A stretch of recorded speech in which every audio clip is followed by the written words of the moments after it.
Good morning students. Today we will discuss the last ensemble in this chapter, which is the grand canonical ensemble, and this is a very important ensemble in the fact because it allows for the correct enumeration of states when you go and do the calculation in quantum statistical mechanics. So, the natural ensemble to do calculations in quantum systems is the grand canonical ensemble, and so why not finish this chapter on classical statmech with a discussion of this grand canonical ensemble. So,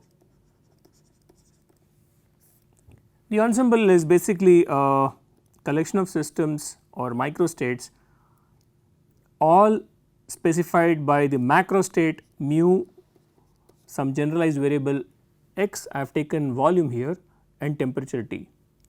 Okay. So, you can maintain the temperature by allowing exchange of energy with the reservoir. You can maintain volume by keeping fixed walls.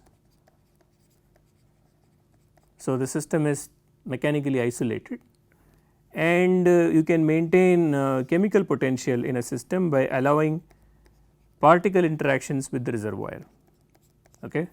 So, these interactions are non-zero, which means the system is going to exchange both energy and number of particles to maintain constant mu and constant T. Okay. So, let us draw a schematic that will help us understand what is going on.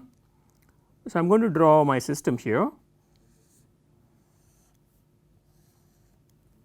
So, this is going to be my system in contact with a reservoir, and as usual the joint system and reservoir is in microcanonical ensemble, which is always the case. Okay. The system is not isolated, the reservoir is not isolated, but system plus reservoir is isolated. So, the system is maintained at constant volume, and that is okay because I have taken fixed walls, their walls are not moving. So, volume can be maintained constant, but now the walls between system and the reservoir are porous. So, they allow for interaction of chemical interaction, or you allow for exchange of particles between system and reservoir in order to keep mu fixed. So, this fixes mu, and you allow for interaction in energy to keep the temperature constant. So, whenever there is a fall in whenever the system's temperature is below the offset, below the set temperature, the reservoir will give energy and bring the system back to the temperature T, and whenever the system's temperature is above the reservoir, it will act like a sink and withdraw energy to bring the system back to temperature T. So, after a long time of contact with the reservoir, the system's temperature is set to T and the chemical potential is set to the chemical potential of the reservoir. So, now we have a system which at constant mu V and T. So, we would be interested in looking at the probability distribution function of the microstates. So, I have defined a macro state here, it is the specified value of mu, V and T. This is my macro state. A microstate here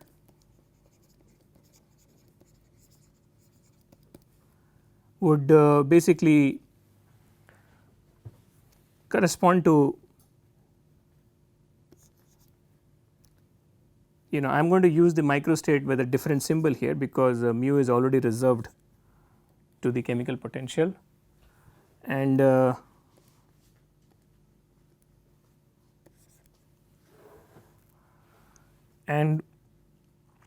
am going to write down the microstate as collection of momentum coordinates, position coordinates and momentum coordinates. We will restart it. No, it is simple. I do not want this slide, it will, I mean, this is, it is going to throw so much glare on my screen. Yeah. So, let us start it again. I mean, I'm sort of it broke the flow. Is this also off? Off, yes. Yeah, we will start from the beginning. Some water also.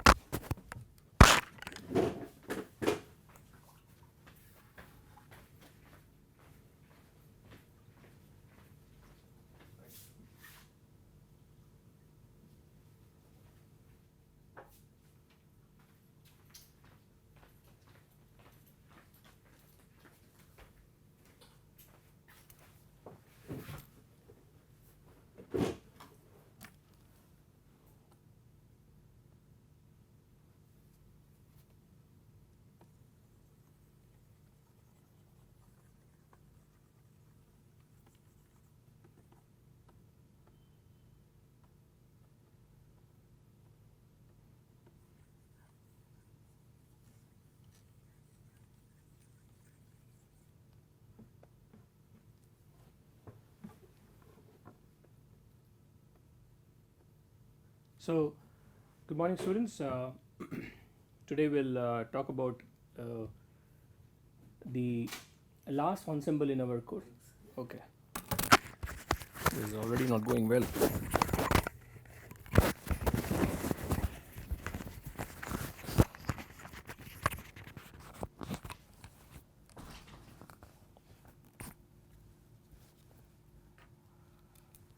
All right. So, good morning students. We will start the discussion on the last ensemble in our course, which is the grand canonical ensemble. So, this is the ensemble where the member systems are all specified by a macro state at constant chemical potential, volume and temperature. So, you can instead of volume you can take any other generalized variable such as magnetization, for example, for spins in a constant magnetic field. Let me also tell you that this is the most important ensemble in statistical mechanics, in the sense that it naturally provides for the correct enumeration of states for systems in quantum mechanics. So, you will realize in chapter 3 that the most natural ensemble to do calculations in quantum systems is the grand canonical ensemble. So, I am going to spend the last part of my lecture precisely on this issue, on this ensemble, which is the ensemble at constant chemical potential, volume and temperature. So, the grand canonical ensemble is maintained by fixing temperature, and I know I can fix temperature by allowing for energy interactions with the reservoir, and I can fix volume in any system by just having fixed walls. So, there is no work, mechanical work.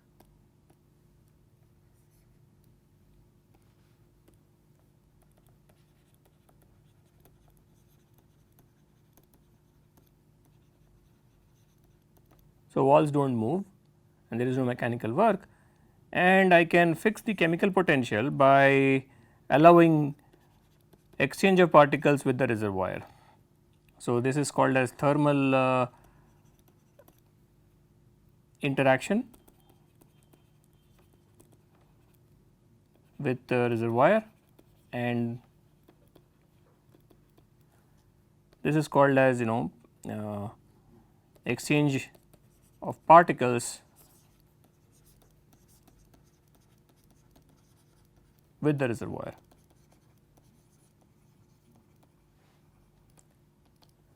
So, if you allow for energy interaction, it keeps temperature constant. If you allow for exchange of interactions, exchange of particles with the reservoir, you can keep the chemical potential constant, and if you keep fixed walls, do not allow them to move, then that would just fix your volume, thereby saying that there is no mechanical work done on the system. So, I can draw a schematic here to show what is going on by drawing my system and connecting it with a reservoir.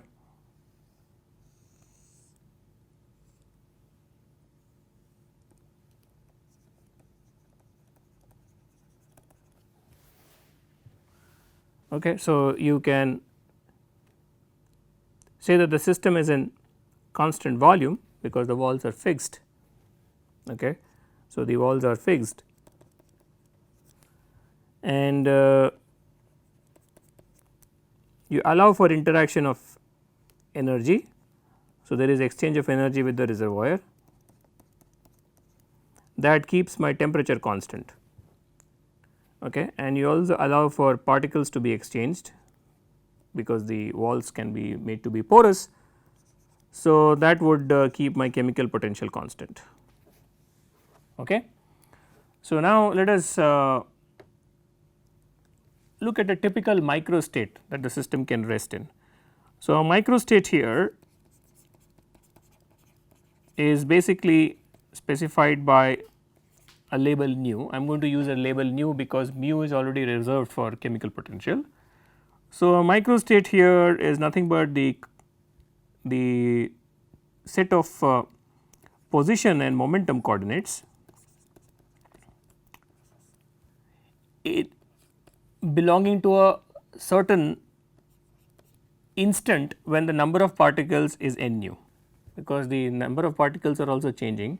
So, I here belongs to the one of the n nu particles in that particular nuth microstate. Okay. So, our microstate is not just Qi and Pi for a fixed n itself is varying from microstate to microstate. Okay.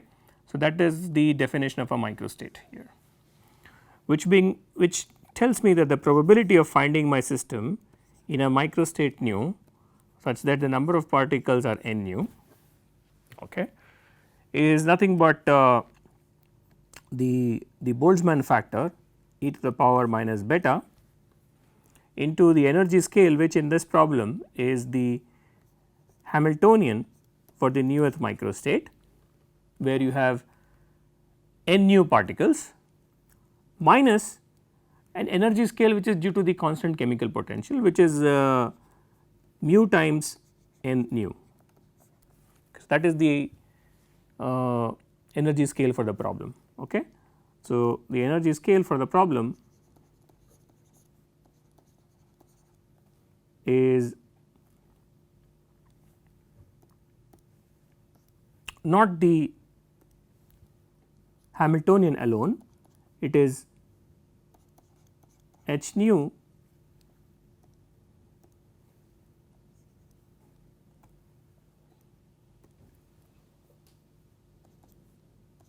the Hamiltonian for the nuth microstate minus the chemical work that you are allowing to be done on the system, and n here is the number of particle in the nuth microstate. Okay. Well, naturally this PDF is not normalized, you have to normalize it, and so the factor, the norm is the grand canonical partition function, and I am going to give it a different label with the double horizontal strikes. So, this is the partition function of the system in the grand canonical ensemble. Okay. So, let us call this as equation 1. Now, you can easily see what should be the expression for the partition function. So, the grand canonical partition function that provides the link with thermodynamics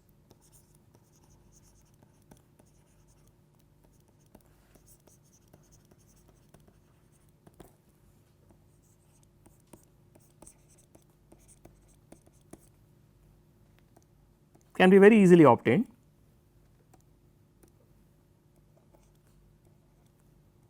as simply summation over all microstates of this Boltzmann factor. Okay.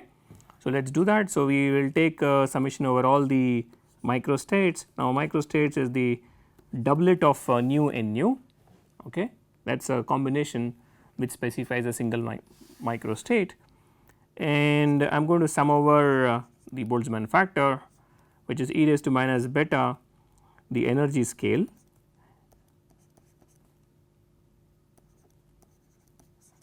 okay. Now, this is a double summation. So, it is in some sense unrestricted sum.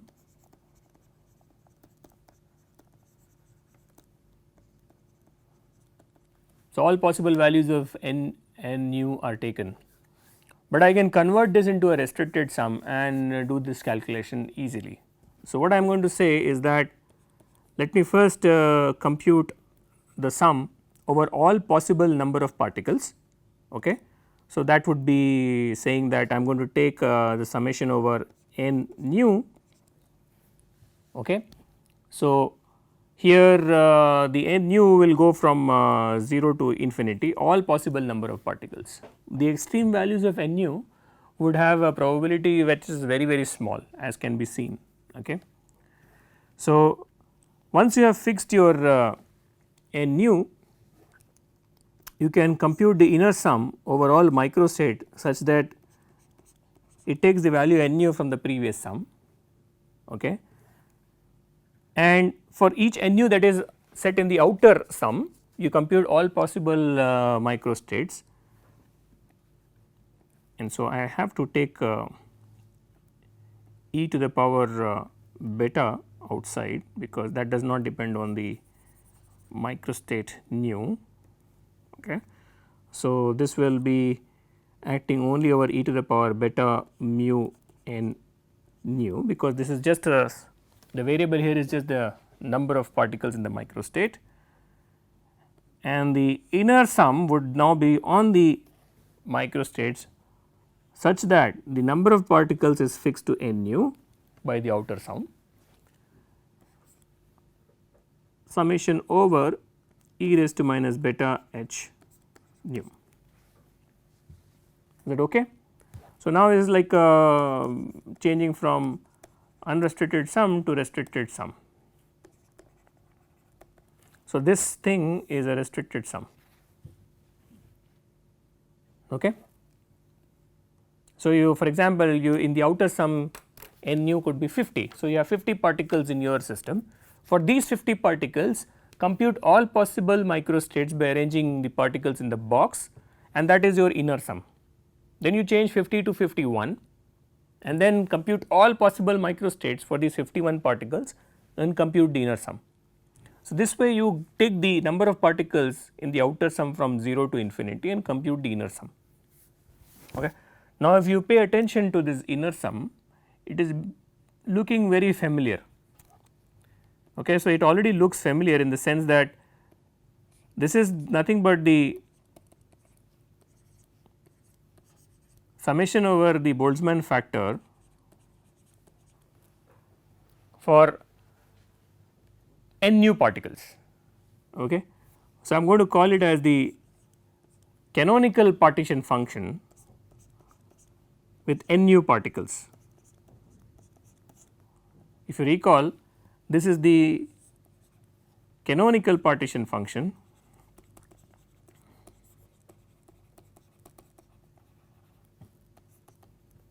for n new particles, because the only thing that is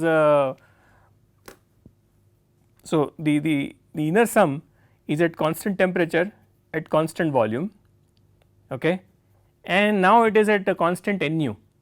So, this is a partition function for n v t or the canonical partition function. N is not varying for the inner sum, it is constant. So, it is a partition function for the canonical ensemble. So, that restricted sum is nothing but the canonical partition function. Now, we can also so I am going to write this as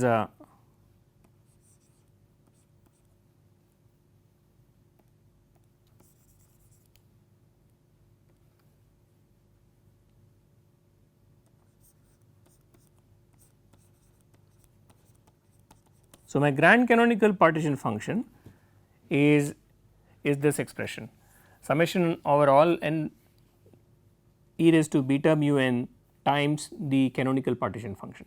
Okay. So, I am going to call this as equation 1. Okay. And now, you can compute averages of various quantities in our system. So, you can compute for example, average number of particles in the system, because n is a fluctuating quantity to keep chemical potential constant. Like I said, for every fluctuating random variable we are interested in its moments. So, the first moment to compute is its average. So, to compute average number of particles, which is like saying what is the expectation value of n. Okay. Now, this is simple, this is nothing but summation over all nu, okay, n nu e to the the probability distribution function, which is nothing but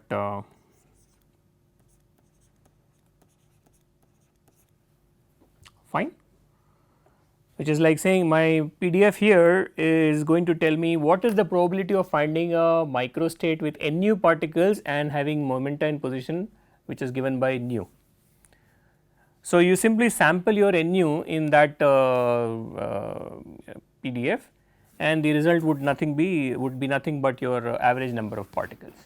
So, when you do this sampling, what do you get? You have to do this sampling and this would be nothing but n nu and your PDF is nothing but e to the power minus beta h nu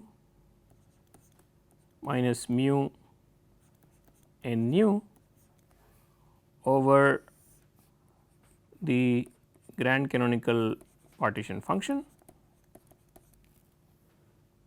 Fine. Now, you can pull out n nu by simply taking a derivative with respect to beta mu. Okay. So, you can write down that I will take a derivative with respect to beta mu of the grand canonical partition function, okay, and the denominator already has a grand canonical partition function. Okay. So, this is nothing but you can write it as 1 upon beta d by d mu of ln z, where z is nothing but the grand canonical partition function. So, it is have a function of mu v and t. Okay. So, this is the expression for average number of particles in your system. Okay. So, look at your partition function, which is nothing but the sum over all degrees of freedom, and the degrees of freedom here are not just the position momentas, but they are also the number of particles in a given microstate. So, this is the number of particles in the system, also called as the mean n. You can also compute fluctuations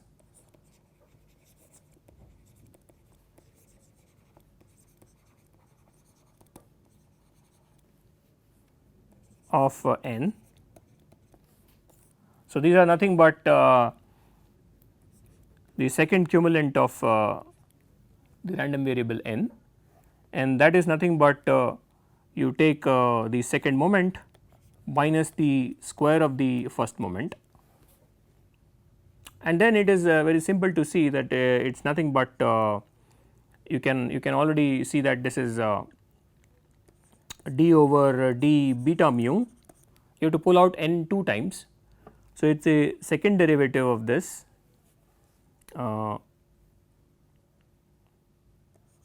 your canonical grand canonical partition function over the grand canonical partition function minus square of the first derivative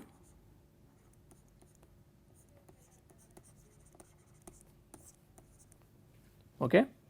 So, if you see this will the terms in the bracketed term is nothing but the mean n, and the first term is nothing but the mean of n square, okay. And you can write this as nothing but d over d beta mu of you can write it as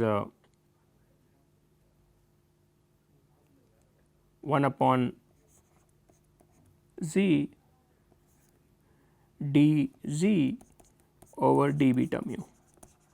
Is it okay?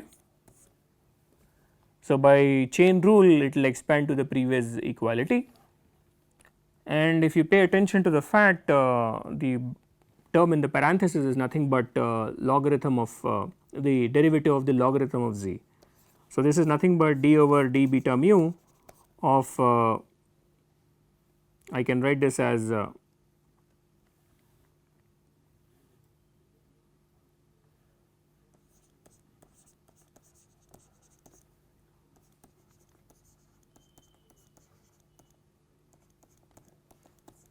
fine.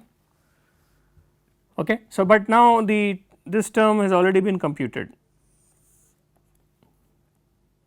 Okay. So, this term has already been computed. So, this is over here. So, this is nothing but your n itself. Okay. So, this is d over d beta mu of n. Okay. So, now you can see that this thing scales as n, because beta mu is in intensive quantity, n scales as n. Okay. So, your variance scales as n. Okay. So, our variance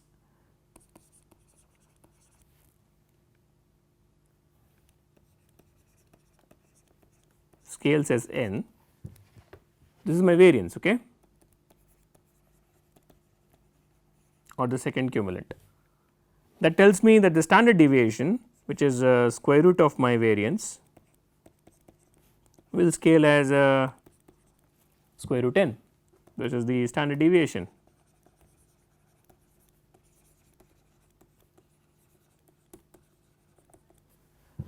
Now, we can see that the ratio of standard deviation over mean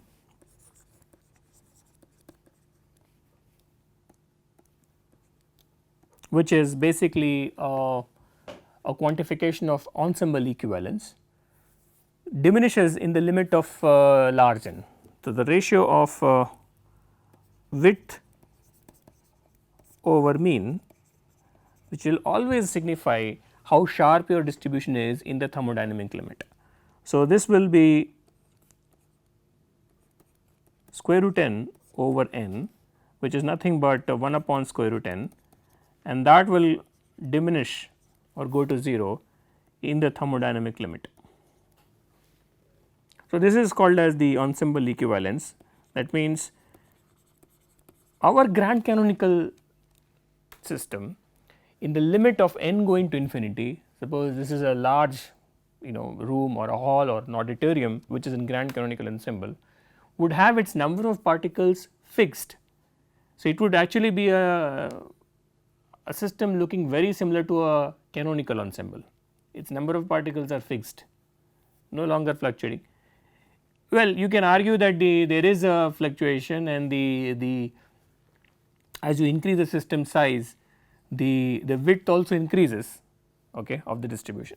But I am going to ask, what is the proportion of your width to mean, and that proportion would be a diminishing value in the thermodynamic limit. So, essentially it has features of a microcanonical ensemble as n goes to infinity. Okay. So, it is equivalent, not equal to, it is equivalent to, that is why we are saying it is equivalent to micro canonical ensemble, the ensemble where n is fixed. In your ensemble the n is not fixed, but it is the relative width over mean is a diminishing value. So, essentially its features are like that of a microcanonical ensemble as n goes to infinity. Now, we can develop connections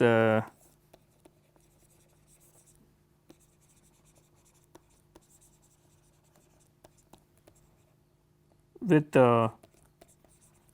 thermodynamics as usual. In all ensembles we can develop connections with thermodynamics, and these connections are always established through the partition function. So, I am going to bring down my partition function, which is a very important derivation. So, let us export our canonical grand canonical partition function downstairs and build a connection with thermodynamics. Okay. So, let us export it here. Fantastic. So, we now have our and just to remind you that this is the canonical partition function.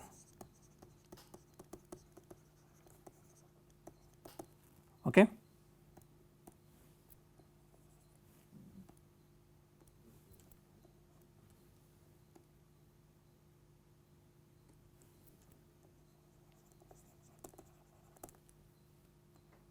Now,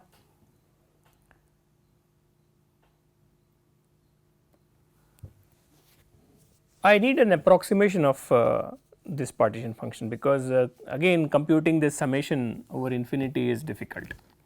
So, can I approximate it? Now, you can approximate using a technique called as saddle point approximation, since n is very large.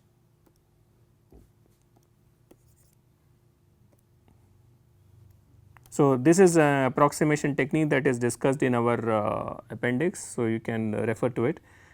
Since n is very large, we can take a large number of particles in the system, okay, and the distribution is sharp.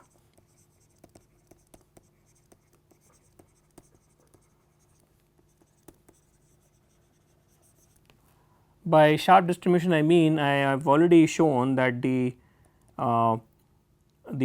ratio of width over mean has gone to 0 as n goes to infinity. This is the meaning of a sharp distribution. Okay. I can approximate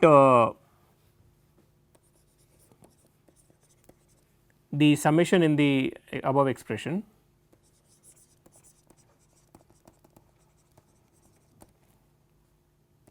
We can approximate this grand canonical partition function by largest summand.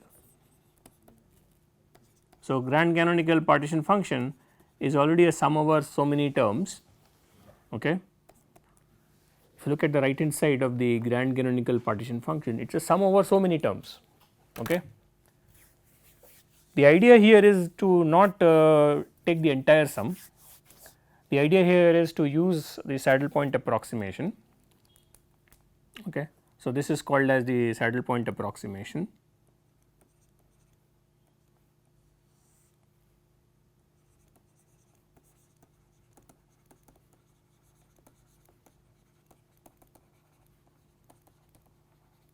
So, the sum will now be replaced by the maximum of the summand. Okay. This technique has been discussed in detail in the appendix. So, you can now write down the partition function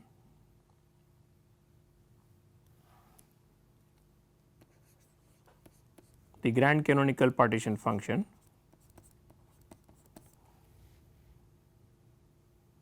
approximated by the maximum summand. Okay. Now, it is not an exact equality, it is an approximation. So, the maximum summand here, the first term would be e to the power beta mu n star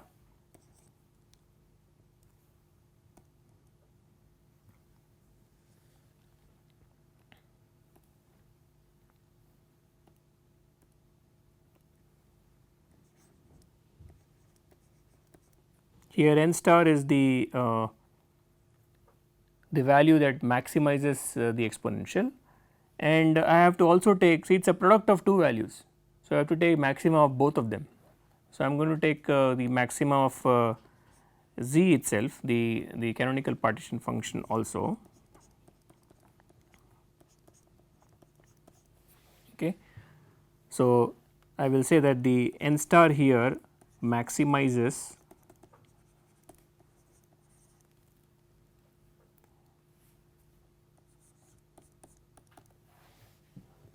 the grand canonical partition function. Okay. So, it has to maximize both the exponent e raised to beta mu n and the canonical partition function z. And this is nothing but if you look at our derivations, the canonical partition function, if you recall, was already approximated. The maxima of this was e to the power minus beta into free energy, if you recall, okay, where F is free energy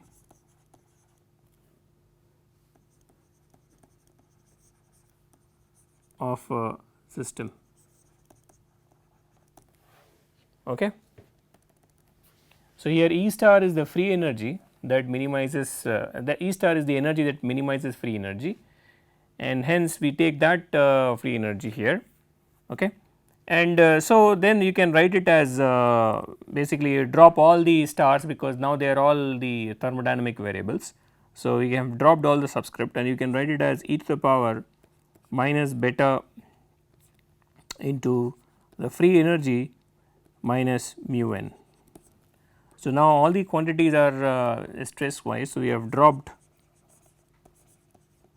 the asterisk symbol for convenience, okay, because these quantities are thermodynamic in nature. So, n star here is a thermodynamic n that maximizes it, E star is also thermodynamic. So, I am going to drop these symbols for convenience.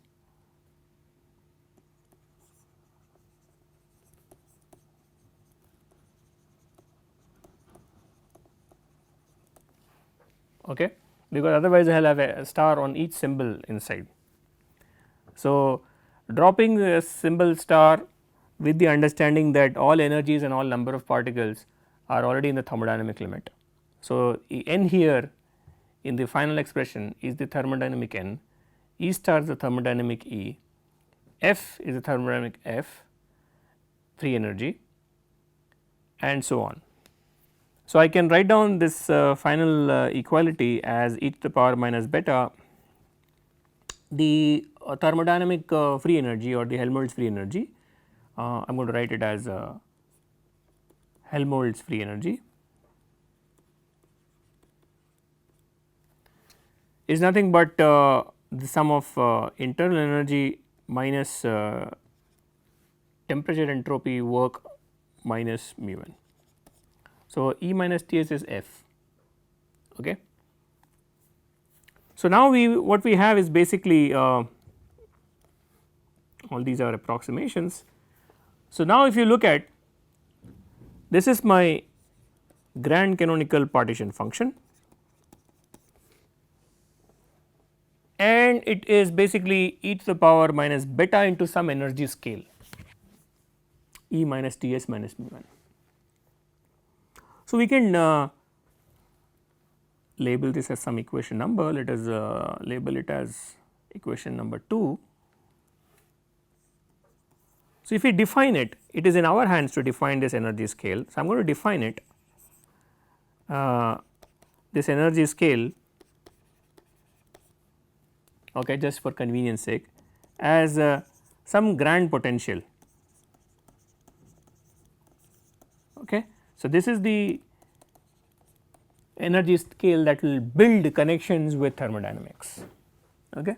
So, I am going to define my energy scale in this Boltzmann factor as grand potential. So, I can write down my grand canonical potential as e to the power minus beta xi. Okay.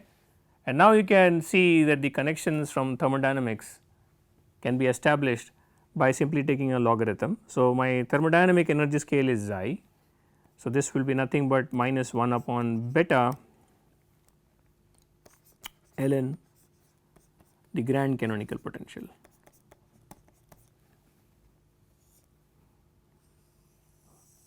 Compare this with the connection that you established in the context of the Gibbs canonical ensemble. So, there the relevant energy potential was the Gibbs free energy. In the canonical ensemble, the relevant energy scale was the Helmholtz free energy, and here you have the grand potential that sets up that connection from the statistical mechanics to thermodynamics. So, this is the very important result.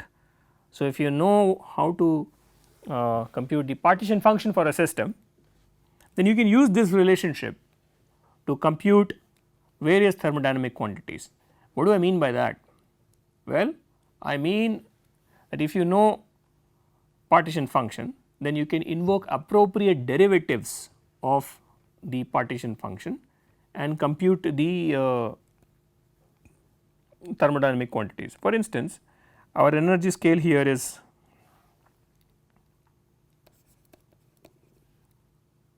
for thermodynamic quantities.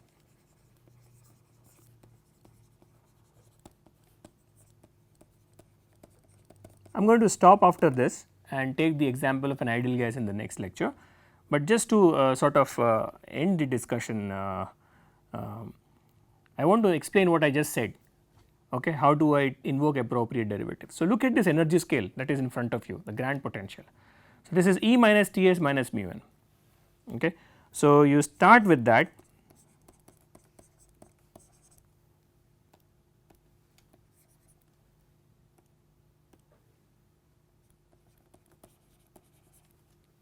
Okay, and take the incremental derivatives, okay, or the differentials on the thermodynamic law.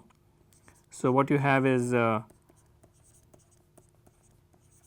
following expression.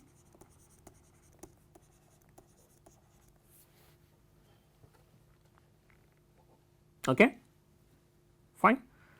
Now, you can use the first law of thermodynamics and do something with dE minus ds Tds minus mu dn. So, I can write this as I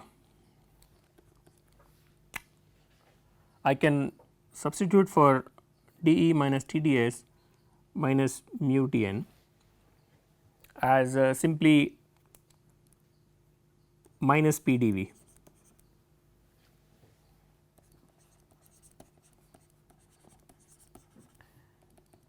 Because the first law allows me to write down the heat energy as that flows into the system as the rise in internal energy plus pressure volume work done by the system minus the chemical work. Okay, so, minus P dV will simply be what I have substituted for. So, then if I look at this expression in front of me, I can compute pressure, entropy and number of particles by invoking the appropriate derivatives of the grand potential. Okay. So, I can write down pressure as a negative derivative of the grand potential with respect to volume. Okay. So, let me write this again. I can write it as a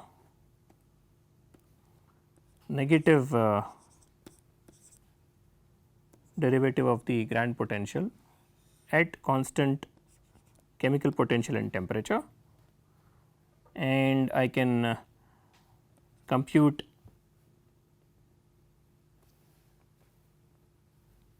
entropy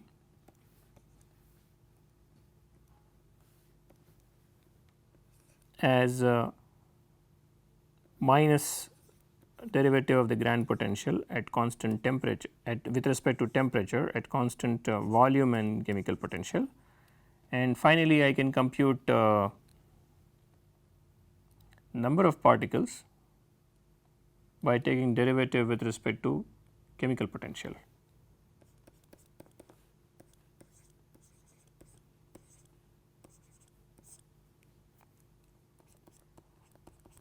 Fine. So, you can compute. So, you look into this, your system is at constant mu v and t, and derivative with respect to these thermodynamic variables of the grand potential provides the connection with thermodynamics. So, I can compute the pressure of my system, entropy of my system, number of particles of my system using these appropriate derivatives.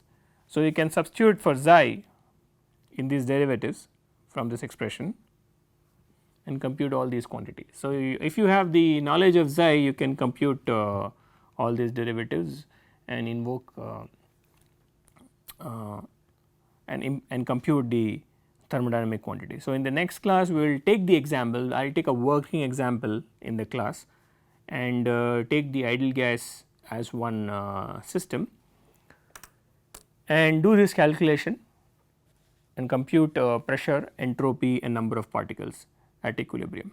So, we break here, and when we meet in the next class I am going to discuss the ideal gas under a grand canonical ensemble, and we will compute various thermodynamic quantities that we have just discussed in this lecture.